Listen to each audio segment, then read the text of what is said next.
अस्सलाम वालेकुम नाजरीन, क्या आपके साथ कभी ऐसा हुआ है कि आपकी कोहनी किसी चीज़ से टकराने पर आपको करंट महसूस हुआ हो, जो कि इतना शदीद हो कि आपको हिला कर रख दे। ज़िंदगी में यकीनन कभी ना कभी आपके साथ ऐसा वाक़या पेश आया होगा,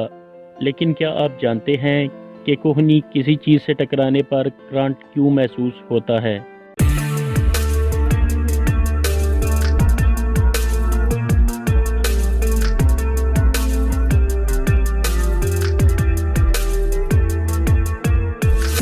नाजरीन, बाजू की कोहनी के किसी चीज़ से टकराने पर जो करंट महसूस होता है वो अक्सर बाजू के ऊपर वाले हिस्से की हड्डी, जिसको ह्यूमरस बोन कहा जाता है, इसकी नीचे वाली नोक के किसी चीज़ से टकराने पर महसूस होता है। इस हड्डी को फनी बोन भी कहा जाता है। करंट महसूस होने की असल वजह अल्नर नर्व होती है,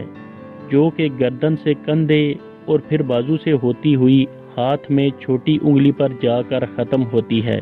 ये नर्व गोश्त के अंदर से होती हुई आती है, लेकिन कोहनी में क्यूबिटल टनल के मकाम पर ये नर्व जल्द के नीचे पाई जाती है, जहां ये गोश्त से बाहर होती है।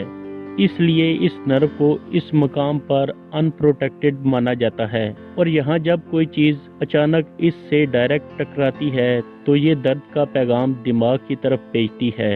जो कि एक करंट की तरह महसूस होता है, और इंसान घबरा जाता है, और अक्सर इसका दर्द पूरे बाजू में महसूस होता है।